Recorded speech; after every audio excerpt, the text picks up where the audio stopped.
Well, hello everybody. It's Animation O'Clock. Today we're going to be animating a vault door from the Fallout series of video games.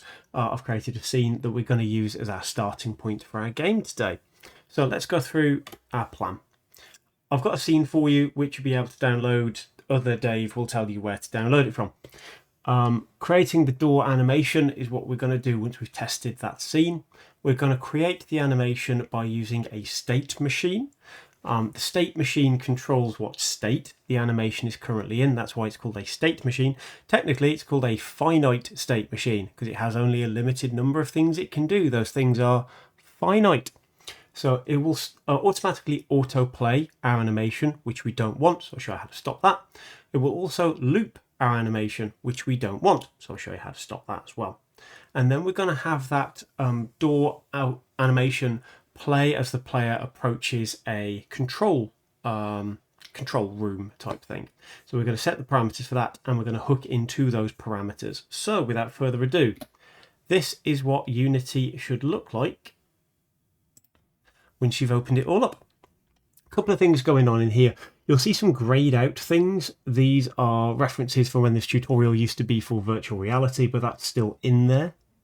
But I've replaced it with the player capsule, which hopefully you will remember from our first week of teaching. There's our little player capsule who's gone pinky purple, but we don't care about that because from the purposes of our player, this is their view. They're never going to see themselves. You'll see an atomic bomb with a nice red light on it. You will see a light, you will see a door, and you'll also see a control panel. We also have our post-processing settings here. If you want to change the level of bloom, you can do if you really want to.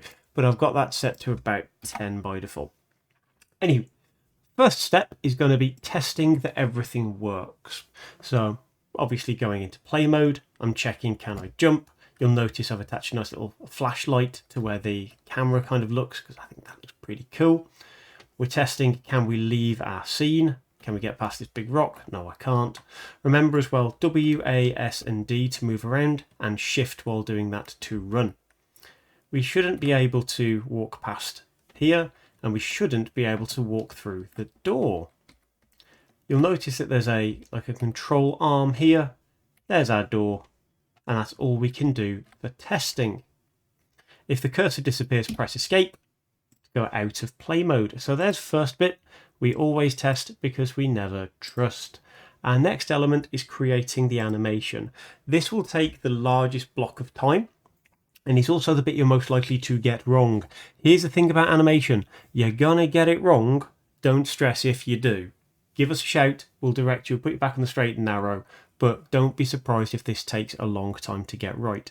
Don't be afraid to Control and Z to undo something if you are unhappy with something you've implemented. So, to get the animation controls up, we're going to make sure we're back in our scene view, which is obviously over here.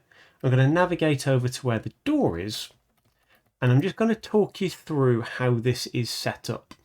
So, in the hierarchy, you'll see the Scene Resources game object, and in there you will find the Door System game object. In there you will find a door, which is this kind of large complex shape, the door arm, which is this part over here, and then the kind of walls that make up the other two large parts. If you're finding this difficult to see on your screen or you're finding it difficult to work around, you can turn the lighting settings off over here. They've moved where the lighting settings are.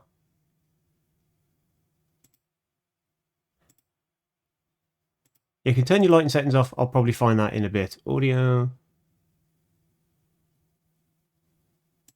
There we go. Draw unlit mode. They've changed what that is. So if you prefer looking in this view, it doesn't affect what the game view looks like, but helps you see what you're doing. So the door system is where we're going to do a lot of our animation here today. To get the animation window up, we go to Window, we go to Animation, and there are two that we care about. The animation and the animator. You will hear me massively overemphasize the or in animator because it's really not always obvious which one you're working in. So we need the animation, give that a click. This is a window that I like to grab the little tab for and move down here by the console. So hopefully you can see me doing that. That puts it down the bottom where we've got a large animation bar, where you'd normally see it in animation software like Premiere or something. We also want Window, Animation and Animator, which pops up as an additional tab next to Scene and Game and Animator. There's nothing in there at the minute because we haven't created an animation. So back to our scene view where we can see the work we're going to do on our animation. What we would like to do is to have this door start in that position, pull forward, have this door arm pull to the one side, use this gripper to grip on the, if I poke my head through here, the back of the door, which is just here, maybe more visible if I do that. Going to grip that while this is pulled out, and then this door is going to roll to the side along these rails, going to roll to the side while the door arm gives it the impression of it being pulled. That's what we're going to do. To do that, really important step, make sure the door system is the selected game object, because with an animation, the animation gets attached to an object, to a game object, and then that can affect any of its children, any of the parts that are a part of that system. But if you put this animation within a system, let's say the door doesn't know about the door arm, because the door arm's not a child of the door, but the door system has the door, the arm, the wall, and the box, all as children. So you want to put any animation in the parent object. That will make more sense the more we do this. So make sure you've got door system selected. We're going to create an animation by clicking the animation tab and create. You'll notice there's a bunch of files here. Let's create a new one and call it animations. And we're going to name our animation door space open. Notice the capital D, capital O, and the space between. And we're going to give that a save. You can now see our settings here for creating our animation. And just like before, you can move game objects. And you can see in that case, I've got the entire door system selected. And notice how I press Control and Z to undo my changes. But notice how the door system has this animator component attached to it now, which has a controller called the door system. So I'm just going to quickly practice moving around the parts that I care about. I'm just going to move the door, and I can see that there's a space behind that, and Control Z to put it back. I can see that we've got this door arm over here, which I can move to the side, and I Control Z to put it back. To actually record any changes that you're making, you press the record button over here next to preview. It goes red to say you're in record mode. Now, here's the important bit. The timeline down here is measured in seconds. However, that 1.00, that is 1 second, that is not 1 minute. So you were going to need to scroll out just with your cursor in this area. Scroll, scroll, scroll, scroll, scroll. Our animation will take about 10 seconds in length. So I'm scrolling out until I'm getting to about 10 seconds long. And you can see, obviously, now I'm past 10 seconds. What we would like to do is to select the door itself. Make sure the door object is selected. And a frame 0 seconds, that's where we want it. We want it to start there. But at about the 3 second mark, so I'm just going to the 3 second mark here, and I can see I've not got that perfect, because I can see here that it should be a frame 180 is exactly 3 seconds. Obviously, 60 and all that jazz. But I want frame 180. I can type it in there, or I can just eyeball it. Either one works. With my door selected, I would now like it to be pulled forward on the blue axis, which is the Z axis, by about that much. Notice how I am eyeballing this by positioning my camera in such a way that I can see, firstly, the gizmo, so I know where it's going. Secondly, I can see that there's a space behind it, which is where the arm's going to go, which is good. And I can also see I've not gone too far over the front. If you realise, oh God, I hate that, Control Z to undo it and have another go. So positioning it just to about that point there, where it's not too far at the front. But what we also want to have happening at the same time is this door arm should be moving across. So while we're still at the 3 second mark, I'm going to grab door arm and have that move all the way over here. And again, I can eyeball, is that roughly in the center? and I can poke my head round and have a look and see, does that look like it's lined up? Ooh, that's about right. Doesn't have to be perfect. Basically, you don't want it to be in such a way that the arm is completely poked out, because that will break the illusion. Okay. Notice that it has created two keyframes down here. One for the door's position, its starting point and its current point, and the door arm position, starting and its ending. Now I can play that back by moving the scrub bar, by dragging the red space and moving it, and I can see the animation that's being played. I can press play to see it in real time. That feels pretty good. It will loop by default, so we'll show you later how to fix that. Okay, that's all pretty good.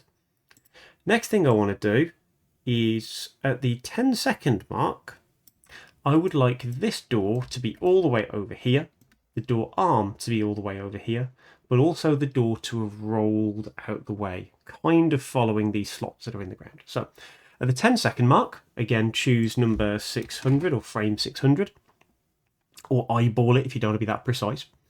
I want this arm to be all the way back over here. I'd like the door to be all the way over here. Again, making sure you don't break the illusion by having it go through the wall. We don't want that. We want it to be about there, where it's just kind of raising up onto this area of like mud or dirt over here. Now, if I play that, it'll look okay. And you can see door starts there, door moves forward, arm comes to grab it, arm moves to the side, door slides. Now we don't want the door to slide, we want the door to roll. So back at the same keyframe point, which is frame 600, press enter to move the scrub bar. We also want the door to roll. So we're going to use the rotate tool, and we want it to roll about 180 degrees, something like that. Now, when you do your roll, if you press Control while you rotate, if you press Shift, snapping tool? I'm going to turn snapping on, apparently. Okay, you can turn snapping on up here.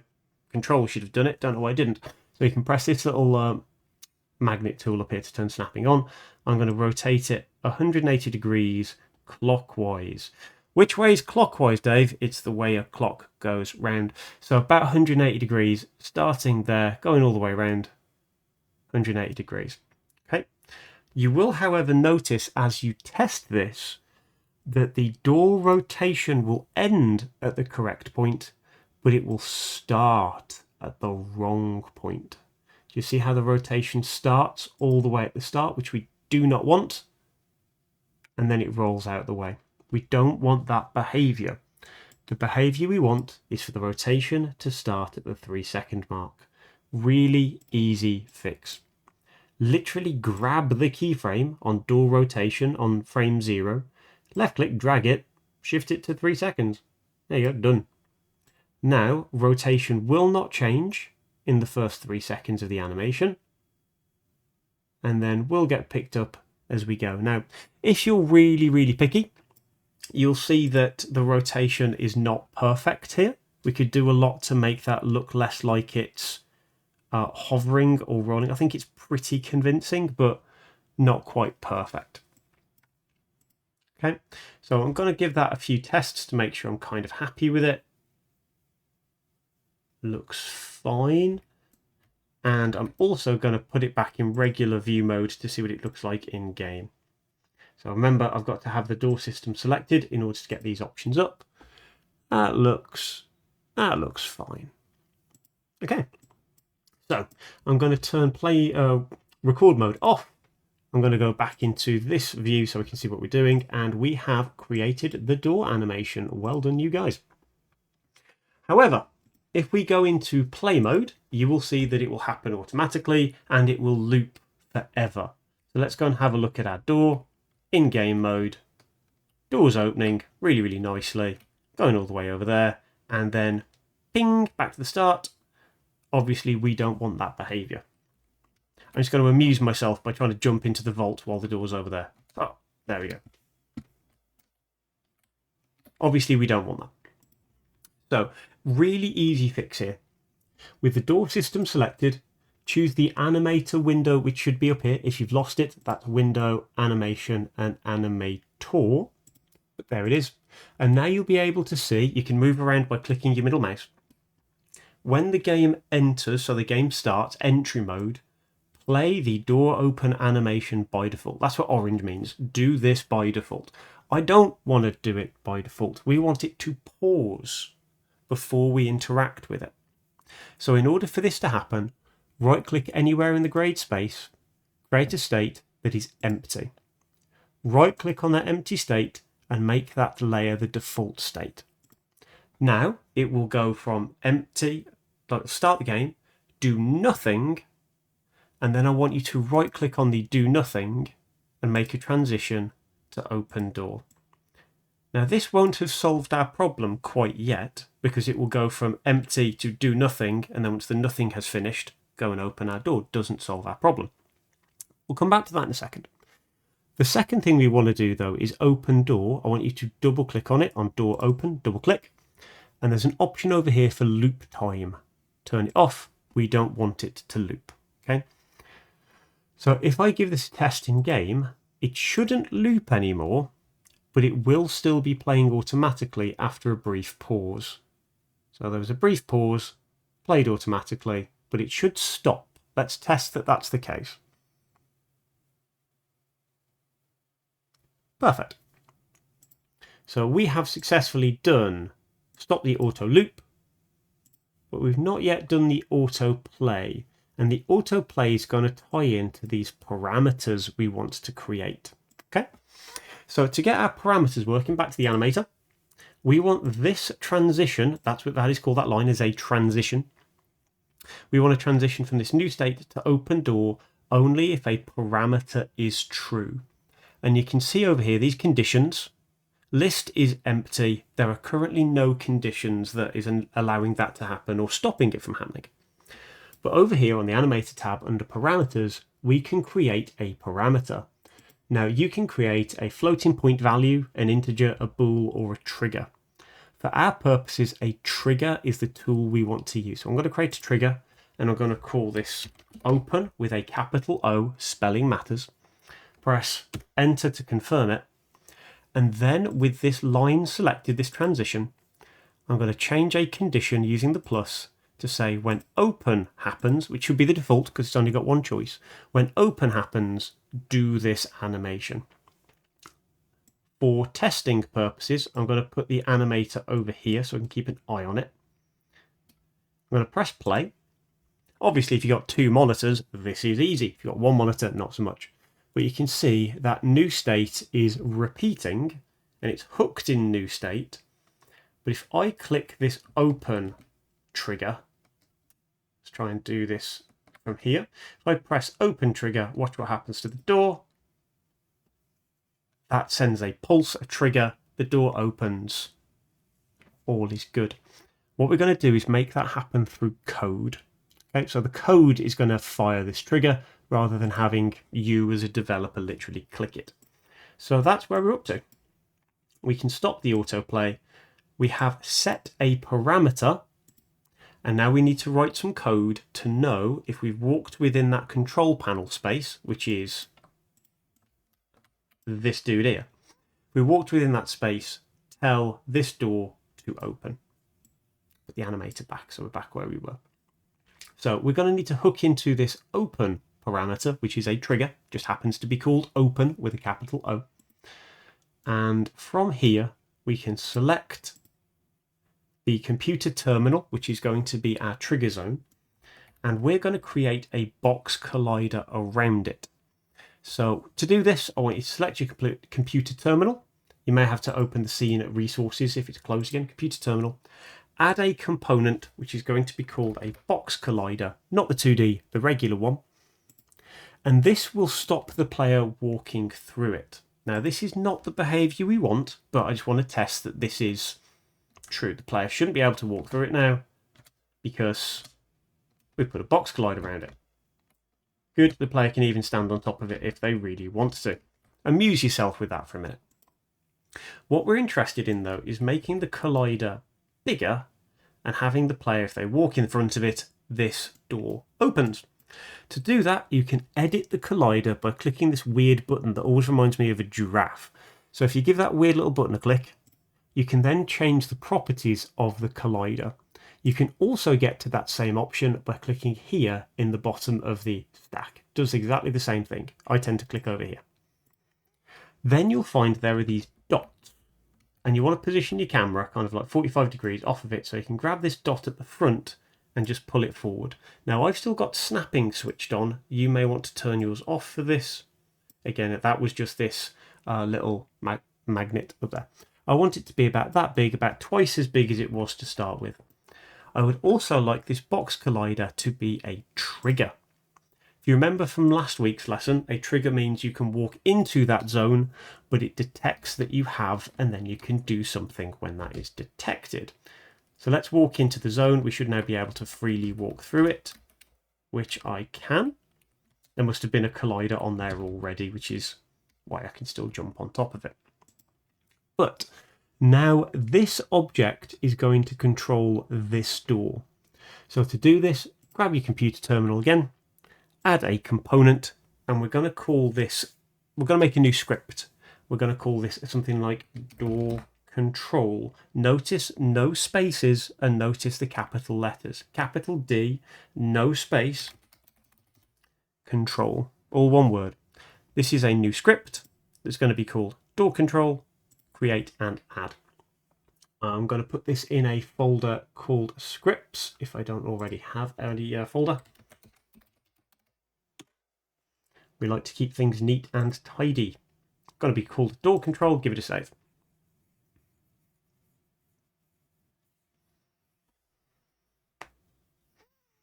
Okay, that script has now been created and ready for us to edit. We can double click on the grayed out word for door control.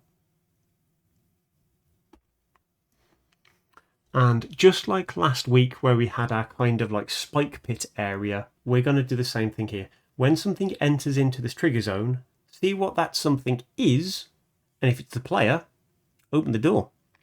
To do this, we can delete everything from line 5 to line 15 and replace it with on trigger enter.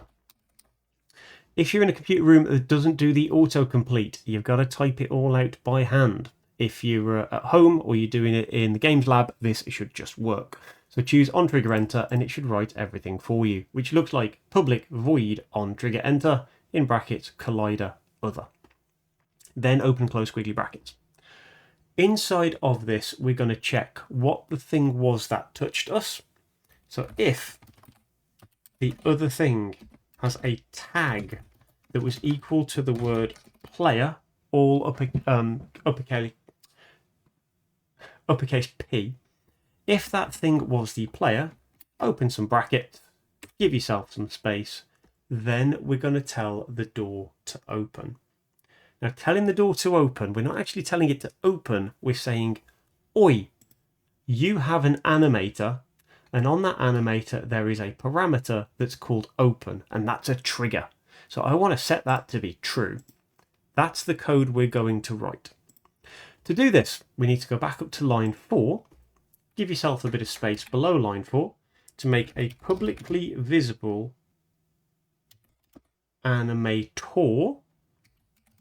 Notice animator, that's why I really emphasize it. The animator is the state machine. And I'm going to call this anim and semicolon to say that you're done. Publicly accessible, everything can see it. Animator is its type, data type. Anim is its name, its unique identifier. Once we know that anim's what we want to edit, back in our if statement, tell anim to set a trigger that it knows about. And the trigger we want to set is a string that goes by the name of, is it door open? Just open with a capital O. At the end of the line, semicolon to say that you're done. Give it a save. And we need 2 more things to set up. Assuming you've got no compiler errors, here's some things that you now need to change. In your computer terminal game object, this one here, you will now have a new slot under door control that says anim, and it's going, what's anim? What do you want? Anim is the animator that lives on the door system. So if I click on door system, do you see that animator there? That's the thing we want.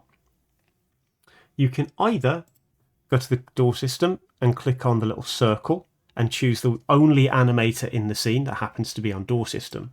Or my preferred way of doing this is left clicking on the door system, drag, drag, drag, drag, drag, not letting go, popping it on there, and it will pull the animator off that object to know what you mean. It has a contextual reference to it.